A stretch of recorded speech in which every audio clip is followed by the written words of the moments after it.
Ladies and gentlemen, welcome to our webinar today.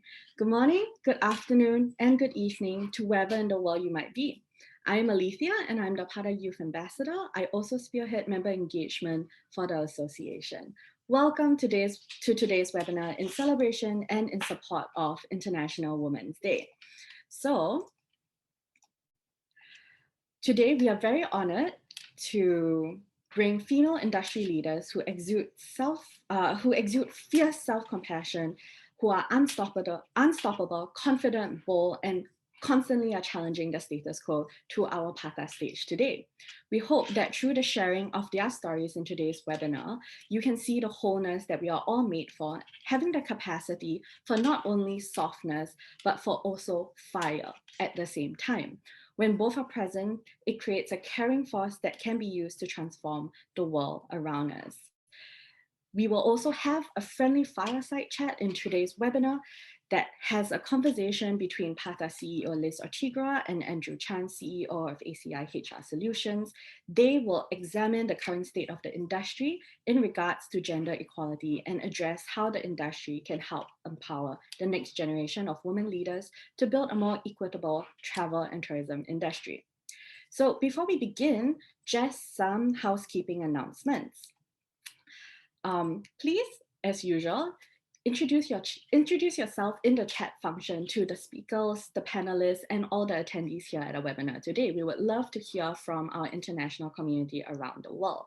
And later, after the fireside chat, if you have a question that you would like to ask during the Q&A segment, feel free to use the Q&A function to ask questions to our speakers, Liz and Andrew. Please do not use the chat function to ask your questions. Please remember to use the Q&A function. Thank you very much, everybody.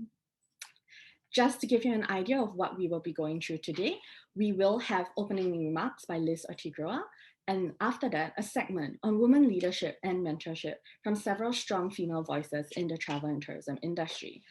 Followed quickly by a fireside chat between Liz and Andrew, as well as a Q&A session. And lastly, we will end off this webinar with words of wisdom for young industry professionals. So now I really want to welcome everybody to the Leadership Development webinar, a conversation on women leaders in travel. And to kick us off, please welcome Liz Artigra, CEO of Pacific Asia Travel Association, to take the stage and give us her opening remarks. Liz, please.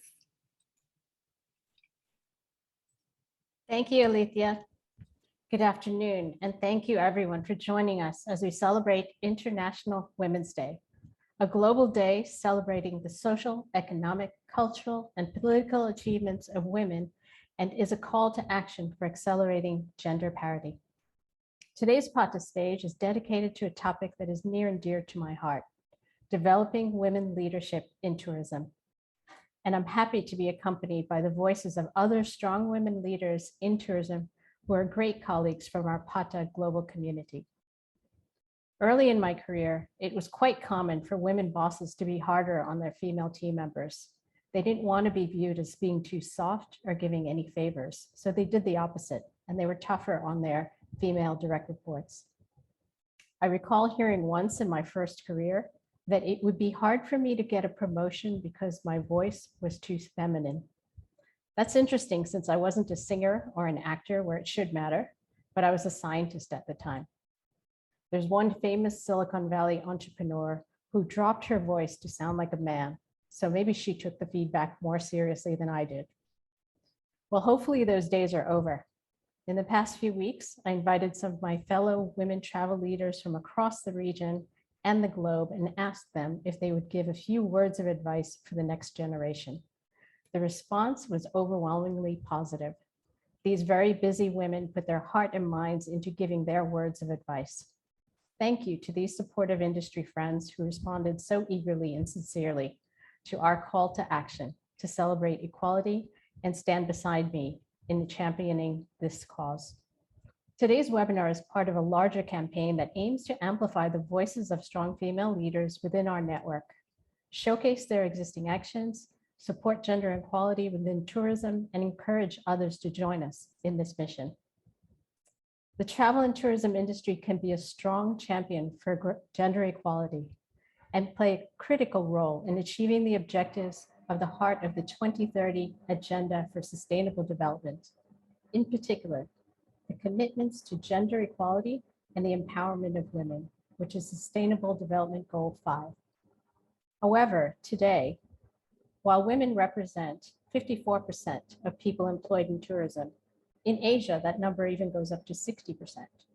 Only 27% are tourism ministers and 20% are government ministers. Less than 5% of C-level roles today are held by women.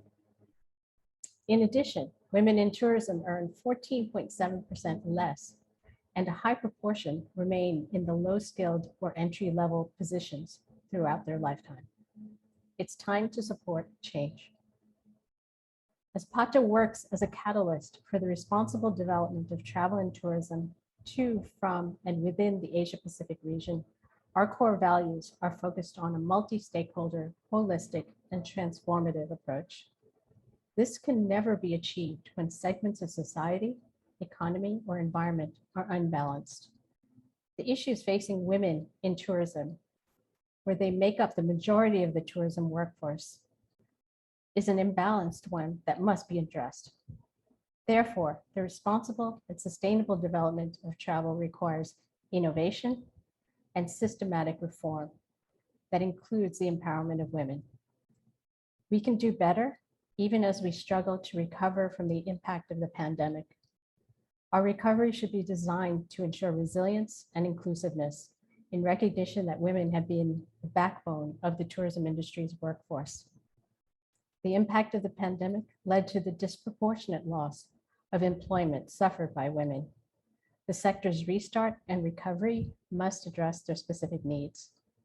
Nevertheless, in the words of Gloria Steinem, a world-renowned feminist, journalist, and activist, the story of women's struggle for equality belongs to no single feminist or to any one organization, but to the collective efforts of all who care about human rights.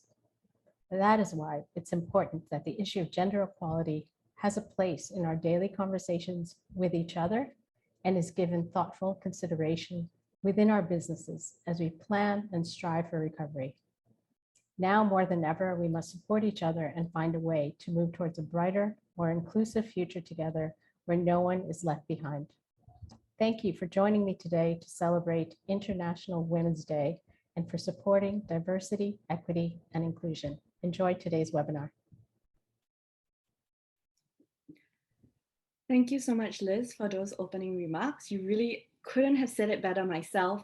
I absolutely love how you've introduced today's topic and webinar for our audience. So thank you very much, Liz. Now we are going to go into a segment before our fireside chat on the topic of women leadership and mentorship, something that is sorely needed in our industry today. We are going to hear from some strong female leaders in tourism within PATA's network, and it's my pleasure to introduce them to you today. We have Maria Helena Desennas Fernandez, the director of Macau Government Tourism Organization, who will be sharing with us her experiences and thoughts today. In 1988, Maria Helena was engaged in organizing various marketing and promotional activities at the Department of Marketing of Macau Government Tourism Office, MGTO, for years. And in 1998, she became the deputy director, carrying on her dedication to destination marketing, and was appointed as MGTO director in December 2012. She then received the Medal of Merit Tourism from the Macau SAR government in 2016. So Maria Helena is part of our PATA executive board member, and we're so pleased to have her with us today. Next up, we will also have Noreda Othman, CEO of Sabah Tourism. And Noreda has had 30 years of experience in Sabah tourism with a demonstrated history of working in the leisure, travel, and tourism industry. Noreda strives to contribute to the sustainability of tourism industry and enable tourism to provide and support local economic development. Nareda is also on our PATA executive board, and we are very pleased to be able to benefit from Helena and Nareda's attention, support, and wisdom. Joining us today, we will also have Kimali Fernando, the chairperson of Sri Lanka Tourism Development Authority. Kimali heads the government's 4 main tourism entities: Sri Lanka Tourism Development Authority, Sri Lanka Tourism Promotional Bureau, Sri Lanka Conventions Bureau, and Sri Lanka's Institute of Tourism and Hotel Management. This is the first time that one chairperson was appointed to all 4 boards. She is also the first woman in the role. She has been a member of the Presidential Task Force for Prevention of COVID-19 since 2020 as well. We are so pleased to have Kimali join us today. And we also will have Akimi Takemura, Regional Director of North APAC Booking.com. Akimi is a travel industry veteran, and prior to her role in Booking.com as the regional director, she was the CEO of Amidas Japan, the appointed president of American Express, Global Business Travel, and Nippon Travel Agency. PATA is so grateful to these powerful leaders who responded to our call for support. In this segment on women leadership, we asked them a variety of questions for our International Women's Day campaign, namely, how have things changed since you started your career? What does female leadership look like? How do we break the glass ceiling? And thus, on this topic, they have responded beautifully with strength and determination, showing young tourism professionals like myself how to model my leadership after them. So please join me in welcoming them on stage.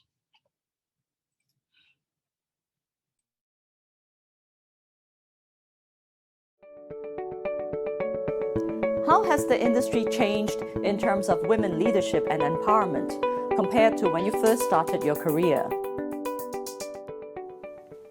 I'm glad to see an increasing number of women in the forefront of the multiple areas of the tourism industry. In Macau, we have several women in prominent roles in tourism, among the major private sector tourism operators, in the tourism academia, and of course, in the government. This means that younger generations have female role models to look up to.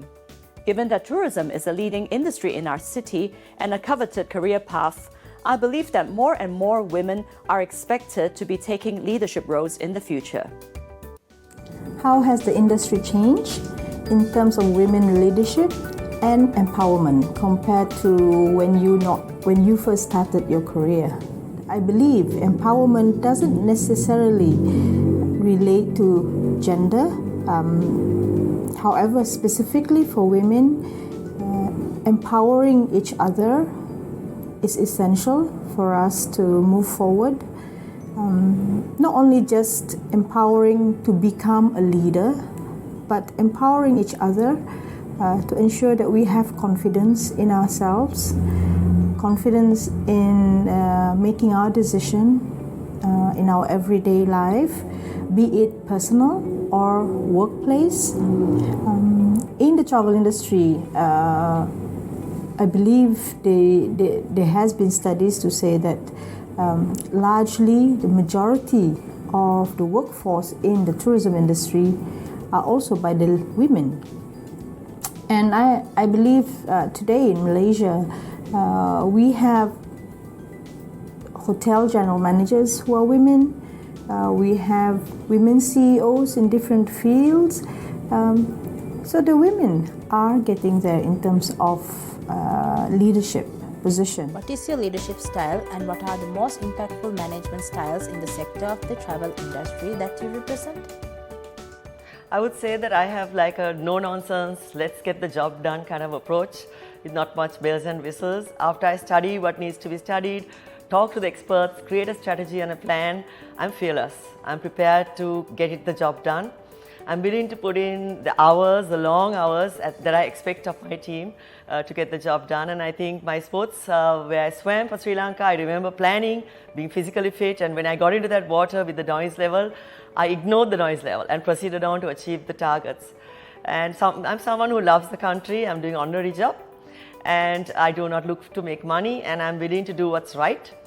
and I'm not willing to say what is wrong is right and what is right is wrong.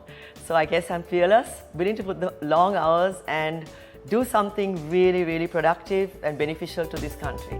What can we start doing to break more glass ceilings, gender gaps in the industry? In difficult situations, it is not easy to communicate your feelings outwardly. And if there is a glass ceiling, it is very hard to break it alone. So, have the courage to share your feeling with those who are close to you. You will realize that you are not alone in feeling the same way. I'd like you to join the force with others who share the same feeling and continue to move forward, one step at a time. By continuing to work together with others, you will be able to overcome the ceiling that you thought was a glass ceiling. Also, please don't hesitate to ask help from any around you. What changes would you like to see in the future regarding the gender equality in the industry? My sincere hope is that, regardless of industry, we can spread the society around the world that does not need to be gender conscious. Unfortunately, we are in an environment where we have to keep daring to talk about women's equality. But if we focus on the travel industry, utilizing of the women's power as a key to business growth is needed more than ever. And I hope that the time will come soon when everybody involved in the industry will realize it.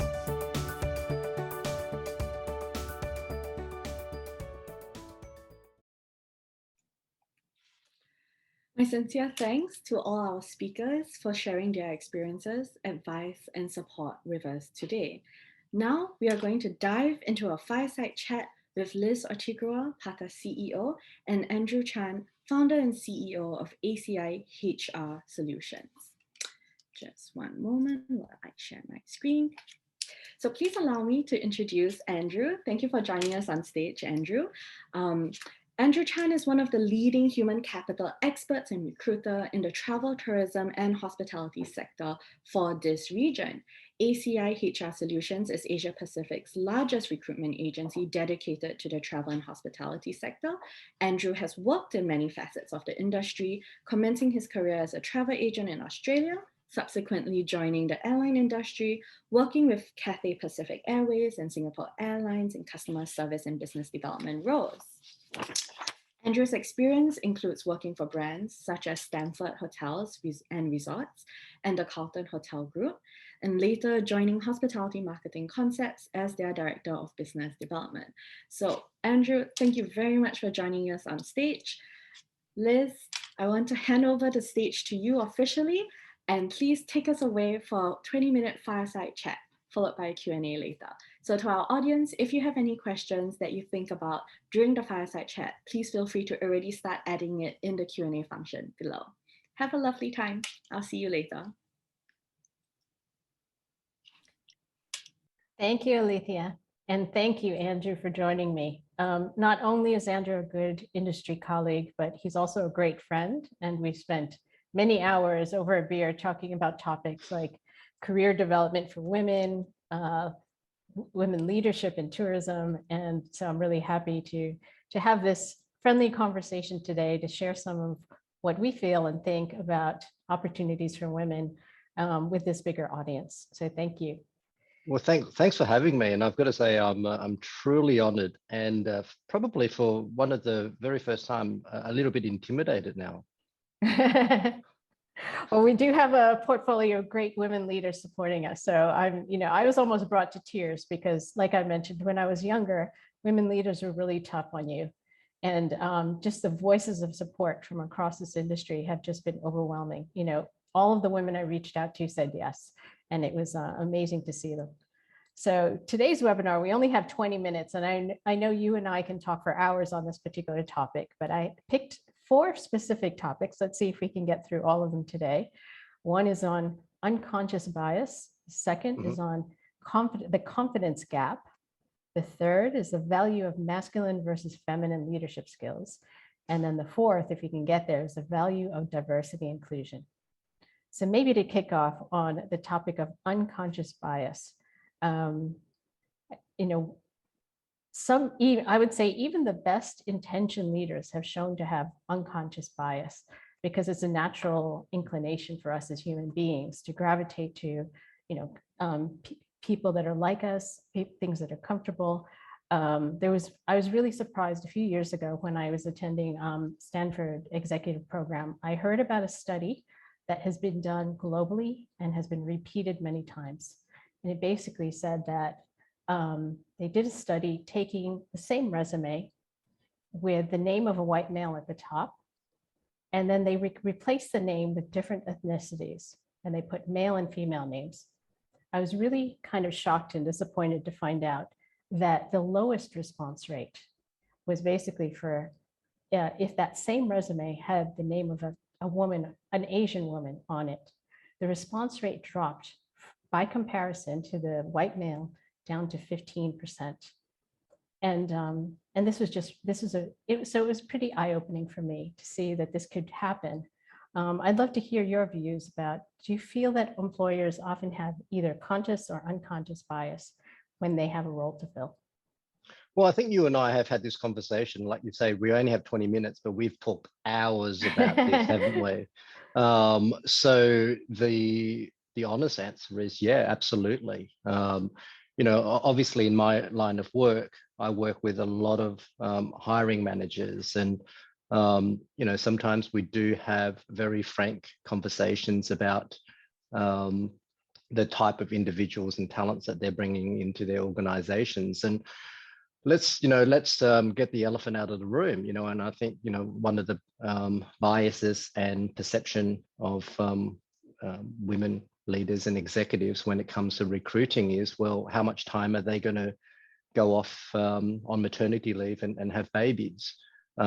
Because to an organization, that is time lost, that is potentially an expense with paid maternity leaves and so forth. So it's certainly biased and conscious and unconscious bias, and I think that's probably one of the biggest factors when it comes to recruiting female executives. So that's an interesting concern, because in my experience, having managed people throughout my career, I found that the working moms tended to be the most efficient, because they knew what they needed to accomplish in a discrete amount of time. They didn't stretch out the time, and they got it done. So it made them overall like forced to be more efficient. Oh, absolutely. Well, 100%. The majority of my colleagues in my organization are women, and that's certainly been the case in terms of time management. And I certainly think that is one of the best skills, particularly of working mothers, because they are almost military-like in their time management, because they generally know exactly when babies are going to wake up, when children are going to come back to school, when they need to be fed, but at the same time allocating the time needed to manage their workload as well. So time management skill is absolutely a core strength of female leadership, particularly with moms. I'm chuckling at this because, as you know, I'm the mom of he's now 21, but I was very much a juggler of my career in travel and other industries, and raising the son. So it is definitely you definitely have to be super disciplined about your time. Yeah, absolutely, and I think particularly over the last couple of years as well, right? And I think with COVID, the work from home and having to manage potentially schooling at home as well. So that's thrown a lot of complexity, but at this, a lot of complexity in the air. But at the same time, it's also given a lot of organizations the opportunity to really examine, potentially what a new working style would be like. Having more female executives working, post-COVID. I agree. And the work from home, it kind of evens the playing field, because if you've got a working couple, your children might crawl into their lap of their dad or their mom. And I have two male team members who occasionally we'll have their child in their lap during one of our Zooms. And, it's nice to see. It's nice to see the shared parenting, and this is what we need to do when we work from home. In terms of, let's talk about the confidence gap. There was a famous story about Angela Merkel and Christina Lagarde, two highly respected women leaders, and they both commented that they tend to extremely over-prepare for every single meeting, and how demanding that is. And in one of the HBR's, Harvard Business Review's most read articles, it showed that part of the main reason for uneven management ratio is our inability to discern between confidence and competence. Hubris is mistaken for leadership competence. What are your views about this confidence gap that women have? Well, I'm probably going to cop some backlash from my male counterparts here, because I'm probably going to be letting on some male secrets, to the audience out there. But again, I'm going to draw on a lot of our company's own data as an example. Again, running a recruitment firm, obviously, we see the applicants that come in, and certainly what we do notice is that male executives tend to believe that they're ready for their next promotion, their next pay rise far sooner than female executives. So if we do have a senior management role advertised, we would certainly see probably 70, 30, 80, 20 male candidates that would be applying for those roles. They may not be in that level as we speak, but they're looking at a one-step jump, whereas female executives tend to sort of hold back. And you and I have sort of had this conversation before where I feel that generally male candidates would think that they're ready for that next promotion at about 80% learning capacity. If they're about 80% ready, they don't hold back in sending that CV through. Whereas from what we've observed is that generally female executives would be 120% ready. They're probably been in their current role a little bit too long, and they're well overdue for that next promotion. And that's, I'm generalizing here, but I can certainly back that up with my observation of the data that comes through from my own agency. Do you find that the women are underselling themselves when they write up their resumes? Or is it more that they've got a strong resume and they're just not striving for the bigger jobs? Again, I'm generalizing, but that's certainly what I see where, I guess there's always that male bravado that, in their cover letters, their emails, they would certainly talk themselves up a lot more. Whereas my observation with female leadership is you tend to be a little bit more humble about your achievements.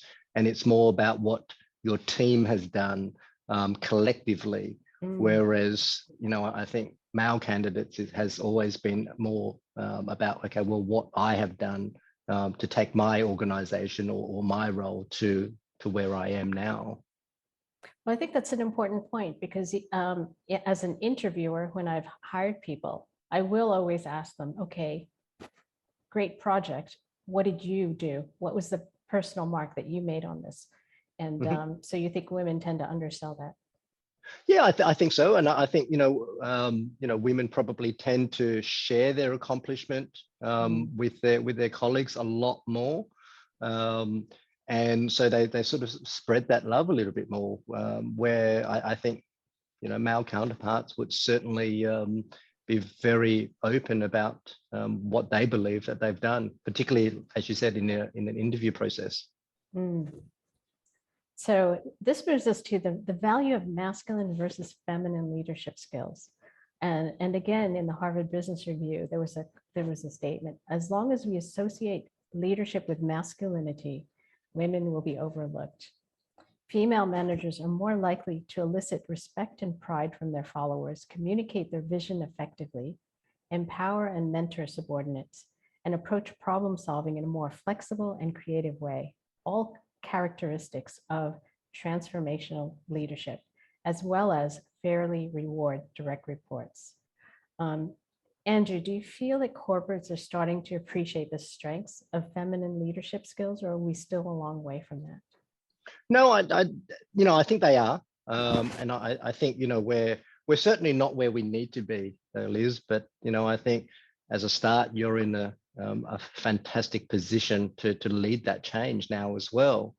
But I think we're certainly getting there, particularly post-COVID. Particularly as we focus on rebounding and rebuilding post-COVID, and I think the natural abilities of female leadership is going to be even more crucial over this next 12, 18 months, 2-year period as organizations rebuild, because human capital challenges is probably going to be at the forefront of most organizations' strategies.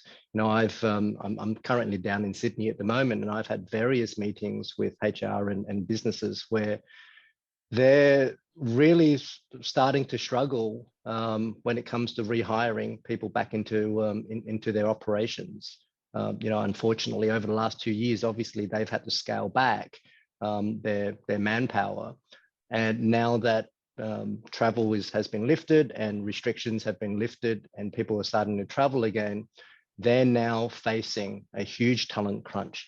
And we were already in a talent crunch pre-COVID anyway, but we've had so many people leave the industry, now attracting them back into the industry 2.5 years later, where some of them have settled into other industries. We've also lost a couple of years of hospitality students or tourism students that's not coming into the sector. It's going to be really challenging. It's going to be really difficult. And I think this is where the natural traits and strengths of female leaderships when it comes to human capital is going to play a really important part. So I do think organizations are starting to recognize that a little bit more. And I think this is where the focus should be over the next 12 to 18 months. I completely agree. And I've heard that same concern from particularly the Western nations that have opened up first. Often they can't, they might be running at 70% capacity, not because they don't have the customer base to come in, but it's because of their staffing limitations. And so I think I agree with you. I think that's a need that, female leadership can help support. And I don't want to make it black and white and say female versus male, but I think that, and I'll just say the category of empathetic leadership. And when I was studying at Stanford, again, they made it a point, even as far back as 30 years ago, to be the center of excellence for empathetic leadership. And it's, now's the time coming out of the pandemic, everyone's been stressed and concerned, whether it's their health and safety or getting their business back up and running. I think leaders, male and female, need to consider, the well-being of their staff more holistically. Oh, absolutely. Mental health or how they're, dealing with the stresses of balancing, family and homeschooling and that work-life balance, which can be really challenging. So I think it's a genuine stress that I'm seeing from a lot of candidates and employees coming back into the organizations, because we've had pretty much 2 years of work from home. A lot of them liked it. A lot of them are questioning, well, why do I have to sit in traffic for an hour or brave public transport to go to the office and do what I can do over the last 2 years here at home? So there is certainly a lot of pushback. So we're certainly finding our way in what that new normal is going to be. I agree. And that brings me to the value of diversity and inclusion. The fact that people naturally it's human nature to naturally gravitate to someone that's like you and find commonalities. And I think that might be one of the biggest mistakes that hiring managers make, is they want a group of people that they can go to the pub with and go golfing with and think and act like them. But actually what you need is diversity in ideas and skill sets to balance people out. Have you had to coach, leaders about, considering something outside of their norm in terms of hiring? Yeah, absolutely. And I think even before COVID, there was a lot of focus on diversity with many organizations as well, whether it's gender, whether it's race. So there was already discussions around diversity because, as you've rightly said, hiring carbon copies of yourself is probably an unconscious bias in most cases, but it was certainly happening. So yeah, I certainly have worked with HR practitioners around really sort of evaluating, particularly just using data of your organization, really sort of breaking it down what your diversity level is in that organization. And I think this is where a lot of big hotel companies, big hotel groups have more focus on that, where you can probably go into a big hotel chain and get actual breakdowns of pretty much every segment of diversity that you ask for. Interesting. Okay. And yeah, I read one sociologist wrote this great article about unconscious bias. And she said that it always exists. Even, I was surprised to hear there's voice bias, there's weight bias, there's, people always, even just hearing someone's voice on a phone call, they start to imagine, okay, does this person relate to me or not? And I thought that was quite interesting because we're just doing it automatically. And I think that, kind of fighting that and saying, okay, taking a chance and engaging someone that's different from your thought process, you can end up with like a much smarter and more capable team, actually. Well, absolutely, because we hear it all the time, even when it comes to hiring. I guess the misconception or the myth around, well, I will know within the first 30 seconds if this person is for our organization.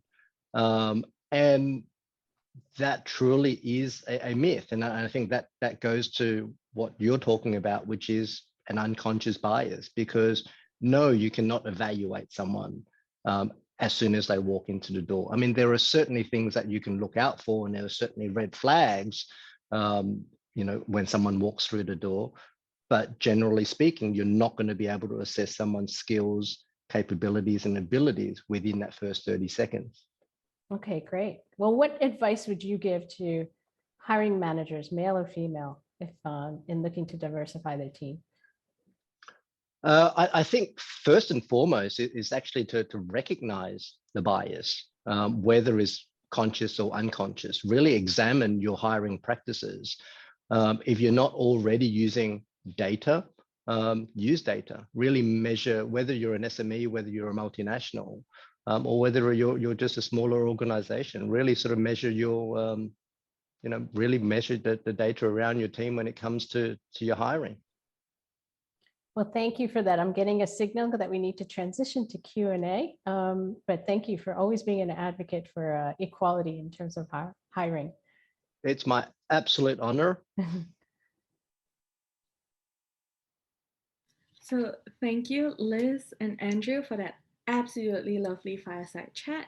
I think I learned a lot from the conversations between two of you, and it's very clear that you have already had this conversation multiple times for several hours over drinks. So I'm so privileged to be able to have a sneak peek of that today. So let's do Q&A to our audience. Please feel free to drop any questions to Liz and Andrew in the Q&A section.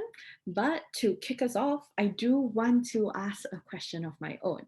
So my question is really something that my intern, who is a guy, asked me. And he basically said, and was wondering, how can male counterparts and male colleagues help the gender gap within the industry? What is the role that he should be playing in his career in the future? So Liz and Andrew, would you be able to suggest some concrete actions for our male colleagues and counterparts? Well, I'll jump off if you don't mind. I want to congratulate that colleague of yours first and foremost, because I think that actually is probably the start, is to ask that question. So I think that is certainly step one, and then we start conversations from there. So I really just wanted to jump in and say, well done to your male colleague.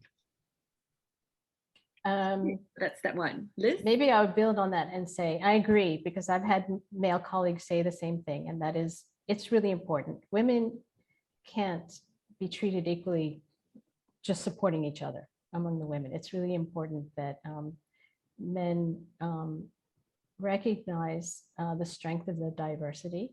I would say that, you know, one important aspect is around communications. And it's really interesting, you know, whether it's in government or in academia, it's been documented that women, when they give a recommendation, they tend to be talked over by like a more aggressive, you know, if a female gives a recommendation, it may not be acknowledged, but when a male mentions it, they get credited with it. And research has shown that happens repeatedly. So I think it would be, you know, make sure that you're not being overlooking, you know, some of the female voices whenever you have a meeting. Try to, you know, listen carefully and listen and accept, you know, when it's done, communicated in a different way. I think trying to, you know, looking to value those contributions just as equitably as, you know, the loud voice in the room, I would say would be important. Okay, I think that's very useful advice, because it also kind of works towards actively dismantling that unconscious bias that you guys talked about just now as well.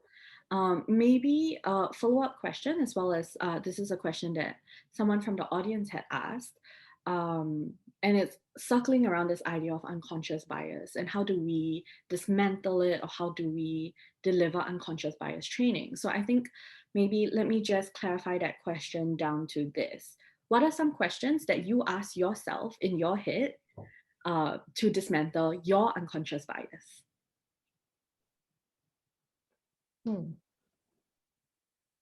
Good question. Liz, did you want to think about that, or do you want me to jump in? I could start. I would say, you know, your comment earlier about that 30-second rule in interviews. I would say if you do that, you should override it and give the person a chance. And, you know, when I've been hiring, sometimes I will interview someone a second or a third time. In case, like, for example, if they didn't fit the first job, I might relook at them for another job. So try not to make snap judgments. And I would say, even when it comes to when you meet people personally, I think for me, living in international for so many years has been so eye-opening, because I've learned to become friends with people of all different ages and all different backgrounds. And I think having that openness, whether it's in your social life, your personal life, or your work life, and you know, teaches you to override any initial judgment or preconceived notions that you have about people. So it's important to practice that in general. And I'm going to delve off what you had said about CVs and names, and similar to what you've just said, to override that and to remove the gender and name out of the equation when you are evaluating a CV, and really look at a CV. And this is the interesting one, particularly in Asia, isn't it, Liz, where we still ask a lot of personal questions when it comes to CVs and interviewing, whereas our Western counterparts in Western countries, that's a discrimination factor. No photos, no names, no religion, no gender. Yep. And I'm certainly a huge advocate of that, and hopefully that we will see that roll into Asia at some point, hopefully, because that is a bias. You know, here we are talking about biases, and yet some of the questions that we get asked on application letters in Asia still has all sorts of personal details that they're looking for. Marital status is another big one. Number of children is a big one. So I would say, yeah, going back to what you've brought up, is eliminating biases in CVs. When are we going to get to that in Asia? Yeah, and I would say importantly, practice it in your personal life. Practice it in your organization. If there are leaders out there on this webinar, like, go back to HR and say, why are we still asking for gender? Why are we still asking for marital status? Yeah. That's definitely something I think we can improve on in this region. And I look forward to that day when I don't need to fill up anything. Uh, and they just judge me based on my skills and my reputation, not reputation, and my experience, right? Absolutely. Yeah. Okay. So one more question from the audience, from Pauline. How do we build the confidence of female colleagues when to the point where they're comfortable in priding their own achievements in discussions? Because we've talked, the three of us have talked so much about kind of the female voice being drowned out by the slightly louder voice. And by previously in your fireside chat, you also talked about the confidence gap. So how can we kind of support our female colleagues in raising that confidence? I would say that, first of all, the confidence has to come from within. And I think it's, one of the disciplines, and I just, talked with another female leader friend of mine last night about the discipline of, prioritizing what you're going to do in the next week or two, but also looking back at what you've accomplished. And that's a structure that I like to do at work too, because then people, it reminds you, oh, this is what I did last week. Because if you don't know, you won't feel confident about it, and your leader won't know, and they can't appreciate it. So I think that discipline of, patting yourself on the back and acknowledging the progress you make week to week can go a long way in terms of, making you feel good about like what you've done, and then other people can celebrate it as well.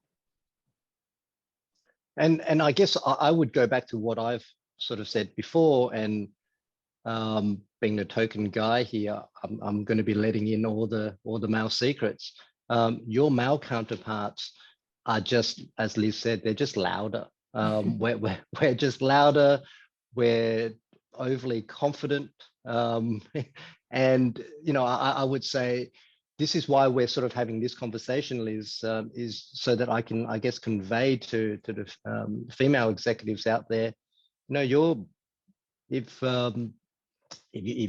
ready, you're more than ready, and I think that's the key difference that I've sort of noticed between the genders, is that generally, male, as I said, would hit that send button at 80% readiness, whereas women tend to leave it a little bit longer to make sure that they're ready. But I would say, confidently that you are ready. If you already think that about a promotion or asking for a salary rise, then you're probably right. I love that. So you're ready. Don't be afraid to ask. And also, from what Liz said, track what you yourself have done, what your accomplishments are, so that you can see it, it becomes visible to you, and therefore it is even easier for it to be visible to others. So thank you very much to Liz and Andrew for a wonderful fireside chat, as well as a Q&A. We are going to move on to the last segment of our webinar today, which is words of wisdom for young industry professionals. So before I move on and jump off to the next segment, we have 1 minute left. Liz and Andrew, do you have one sentence where you want to kind of part with some words of wisdom, some words of advice for young industry professionals? Shall I start? I'll say, I would say, believe in yourself and support your fellow women. And those are two important things that I think that we can do for ourselves and our colleagues and our friends. Thank you, Liz. Andrew, what's up? I'll go back to what I said. You're ready, and better days are ahead. Absolutely. So thank you so much, Liz. Thank you so much, Andrew, for those words of advice. So in the next segment, let me just share my screen. We have words of wisdom for young industry professionals shared with us by our network of strong female leaders from within the tourism industry and within PATHA's network. This time round, we asked them to answer the questions: what advice would you give to young women in travel as they develop their careers? We also asked, what are the most important skills that you think would help women in this industry? So before I invite them on stage, I also want to do my part as host to introduce to you our additional speakers. Jane Sun, the CEO of Trip.com Group, is a member of the board, and she is the director. She's a member of the board of directors of Trip.com Group Limited. It is a leading global travel services company that operates the sub-brands Trip.com, Ctrip, Skyscanner, and Kuna. She first joined the company as Chief Financial Officer in 2005, later serving as Chief Operating Officer and Co-President before becoming CEO in 2016. Now, just to give you an idea of how amazing Jane Sun is, in the years since she has joined Trip.com Group has actually experienced a significant increase in its market capitalization, growing from about 1 billion to 20 billion. And Trip.com Group has continued to rapidly expand its global footprint. So we're very happy to have Jane Sun on board with us today. Next up, we also have Suzanne Nufang, the CEO at GBTA, which stands for Global Business Travel Association. She sits within the MICE meetings and corporate sector of the travel industry. And Suzanne is a transformation-focused executive who has successfully led teams and product or service innovation through times of great challenges and change. She essentially helps to connect the dots in technology, marketing, talent, and customer needs to exceed sales revenue, customer adoption and retention, and of course, engaging her employees. Suzanne was named to lead the Global Business Travel Association in February 2021, where she leads the organization's and industry's recovery from recent pandemic challenges. So in this segment, we are also joined by our previous guest speakers, Norita Othman, CEO of Sabah Tourism, as well as Maria Helena Desennas Fernandez, Director of Macau Government Tourism Office, and Akimi Takemura, Regional Director of North APAC Booking.com. So all our guest speakers will join us again for words of wisdom for young industry professionals. Please join me as we participate in the last sharing session of this webinar.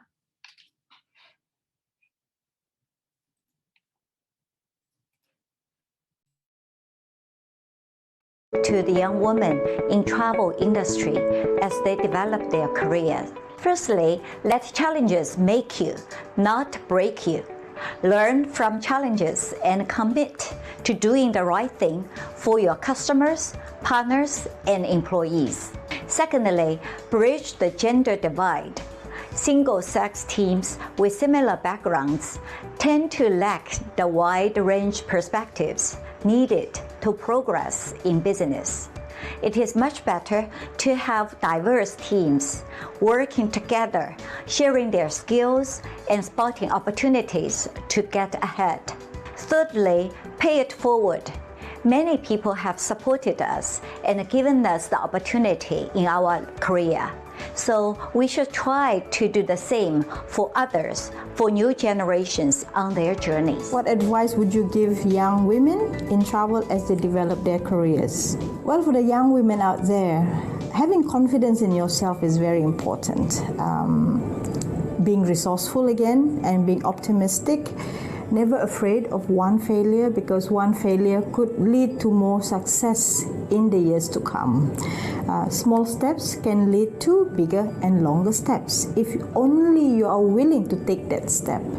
I said earlier on that confidence in yourself is important. I have recently faced a colleague of mine who was not sure of herself in her presentation. And I think having that kind of confidence, sharing how to fit into your shoes is very important.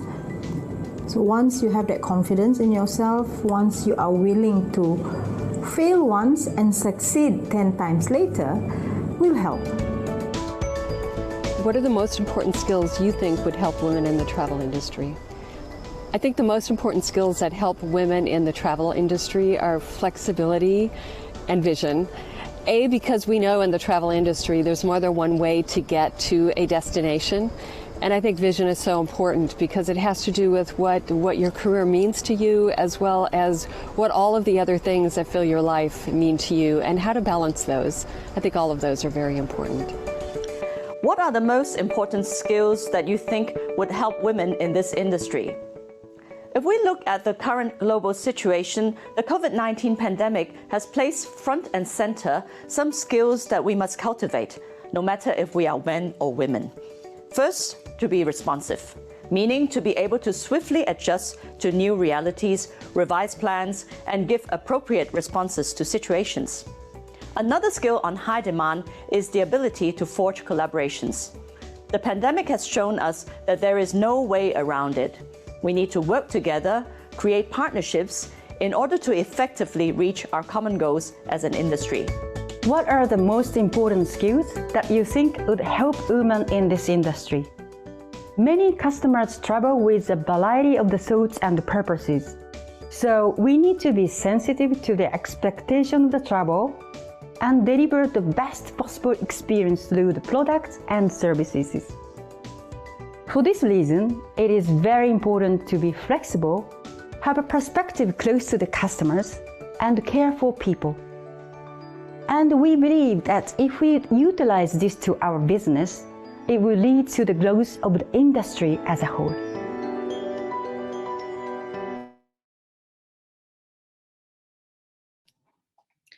So our webinar is almost coming to an end. Thank you very much to the women leaders in our industry who have paved a way for younger professionals to follow.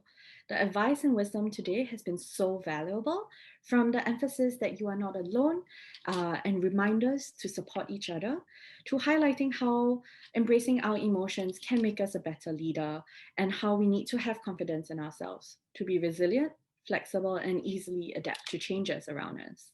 I am so inspired by the conversations we have had today. Before we sign off, I just wanted to point out we did receive one more question from the audience from Arthur, who states, I have often seen that women who take on these louder aspects are perceived negatively. What are your views? And thank you, Liz, very much for answering him in text during the Q&A box. And her response was really beautiful because she points out that for decades, women have been coached that they need to emulate a man. For example, those 80s shoulder pads.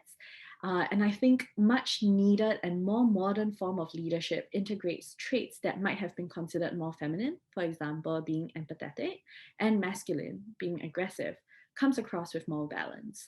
So basically, Liz is asking for more balance in terms of leadership, and that's something that should be recognized by all of us today.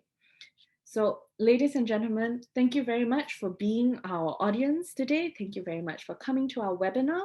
It has been my pleasure to be your host and moderator for today. So before you go, on behalf of the Pacific Asia Travel Association, I just wanted to extend an invitation for you to join us in our in-person event. This is PATA Annual Summit 2022, Reconnecting the World. It will be happening at our new dates, October 25th to 27th in Ras Al Khaimah, UAE.